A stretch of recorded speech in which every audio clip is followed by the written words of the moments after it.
दोस्तों, बिखर रहा है देश, सिसक रही है भारत माता। देश की आज़ादी के इतने वर्षों बाद भी हम आज़ाद नहीं हुए। आखिर क्यों? देश की खातिर देश के दीवानों ने अपनी जान दी। उनके सपने थे एक आज़ाद वतन को गुलामी की जंजीरों से मुक्त करने के लिए। वे तो चले गए, लेकिन देश क्या उनके सपनों को साकार करने पर कभी चला?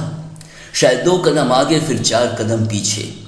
आज देश के नेता देश की परमाणु शक्ति का ढिंढोरा पीटते नहीं थकते, लेकिन किसी भारतवासी से पूछकर देखो तो देश की सच्ची तस्वीर उसकी आंखों में नजर आने लगती है। एक खालीपन दिखता है, एक उदासी नजर आती है। फिर भी वह तुम्हें देख अपने चेहरे पर मुस्कुराहट लाने की भरसक कोशिश करता है, लेकिन वह उसकी अपनी हंसी नहीं है।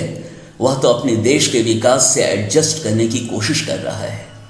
नहीं करेगा तो जाएगा कहाँ? किसी तरह रोटी का जुगाड़ करने में लगा रहता है वह।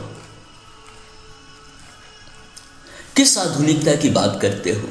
क्या नंगे बदन की नुमाइश और जिंदगी की अय्याशी ही आधुनिकता की परिभाषा है?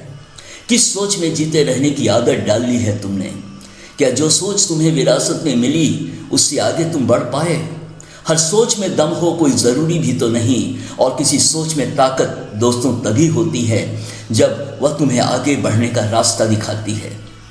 क्या तुम वही हो जहां तुम थे? अगर तुम अपने को वहीं पाते हो तो तुम तो आगे बढ़े ही नहीं।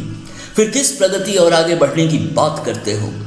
क्या अपने कर्म में अपने को तलाशा है तुमने, या फिर महज दिखावा की जिंदगी जीते आए हो तुम? आईने के सामने खड़े होकर अपनी आंखों में देखो, हंसो और किसी से पूछने के बजाय अपने आप से पूछो, क्या तुम अपनी जिंदगी को अपनी सोच के मुताबिक सच्चे मायनों में जी रहे हो? आईना कभी झूठ नहीं बोलता। झूठ तो वो बोलते हैं जो तुम्हारे करीब होने की कोशिश करते रहते हैं।